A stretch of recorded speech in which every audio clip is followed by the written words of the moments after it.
This is Ken Hicks Jr. and welcome to my land project. This property is 80 acres. I'm looking to focus on timber and wildlife habitat. I picked up this trail camera from Kendall Gray.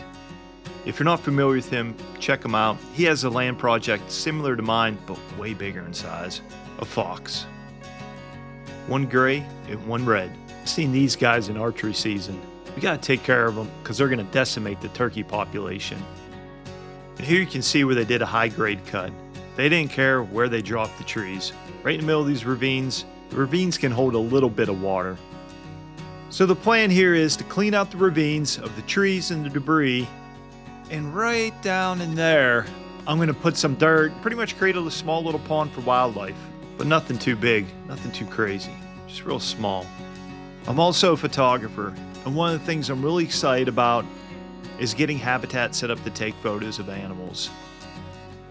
This is an area that's very swampy, has a lot of potential, but it needs a lot of work. There's just so much going on with this property. There's just a lot of work. This is an old apple orchard, and as you can see to the left, there's an embankment. And that's where I would like to put a blind to do photography. Check this out, an old foundation. This was put in decades ago, but the people realized it wasn't their property. It's really sad because this foundation was almost usable, and it's going to overlook this apple orchard. This apple orchard is long gone past its prime, but I would love to reclaim it. And there's the road coming down into the old house. But if anyone has any idea what to do with this foundation, I would love to know. I'm probably going to leave this as it is.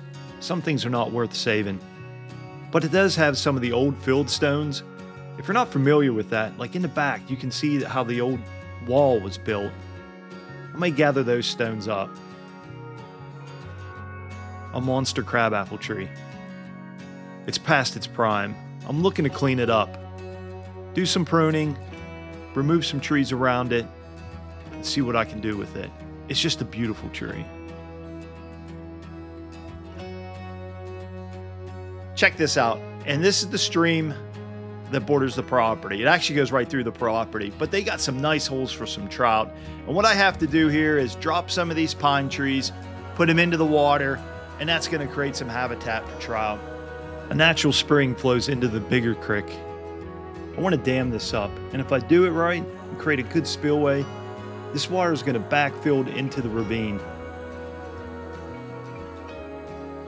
It'll probably flood during the spring. And if I do it right, I can make this into a summer bedding area for deer. Deer will escape the blistering heat by getting closer to the stream. And the stream, it dumps into the bigger creek. But look, you can at least put this thing another foot, 2 feet high. I mean, you're gonna have all kind of critters trying to swim in this thing. Yeah, if I can back this up, and so it's 2 to 3 feet deep, I'm gonna have a great water hole for animals. Crayfish, mink, weasels. We actually seen a weasel down here the other day. It does flow into the bigger creek, so we're gonna have all kind of potential. Oh my God, if this area had another side, like see that embankment right there? Dude, that's like 15 feet high up in the air.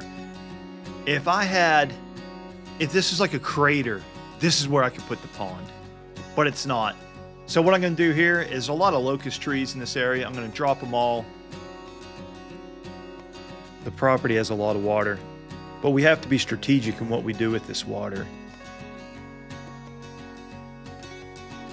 But these conifers are beautiful, but I really gotta thin them out. And to be honest with you, I really have to remove them because in this area, on the deed even, it shows this field right here is like a 5-acre field, and I want to reclaim it. I want to reclaim it for the future. I want to reclaim it for food plots. But look at the conifers. Absolutely beautiful trees, but they're too thick to get, they're too close together. They're gonna kill each other. So I gotta take some of these out, but there's some beautiful ones in there. With a depth of 14 feet, I think switchgrass will be a great asset for this property. Switchgrass is an environment where all kind of birds, mammals, small mammals can hide in. And I'm gonna put it the length of this field right along the 4-wheeler path. Another water hole. And being so close to this grass, this is what's going to make the property great for wildlife. These conifers make a fantastic screening. Pretty much, the deer don't want to see you. No wildlife wants to see you. But as you can see, we have a four-wheeler trail right here. I am going to save some of these conifers.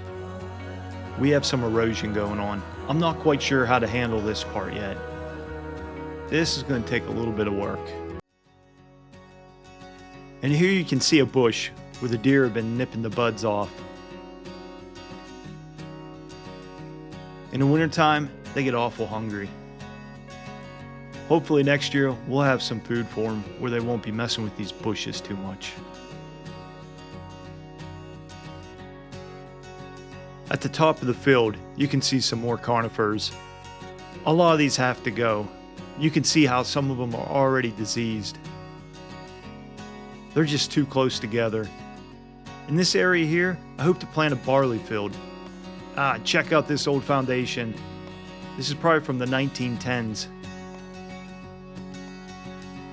And here's the spring. We actually found the spring. If you go on the deed, it talks about a spring, and we found it right in the middle of the field, right where they said it was. We have a lot of arborvitae on the property. They're not necessarily bad, but they can spread pretty fast. But if you look up top here, look at all that open area. I would love to take about 2 acres and plant nothing but chestnuts.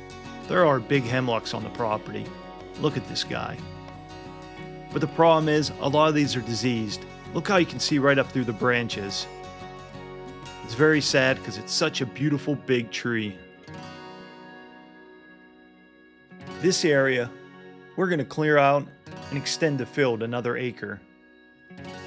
There's a lot of trees here, smaller ones.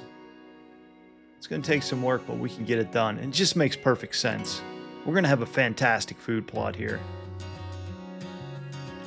If you enjoyed this video, and if you'd like to support me and this land project, visit wildandthunder.com. Like and subscribe to my channel.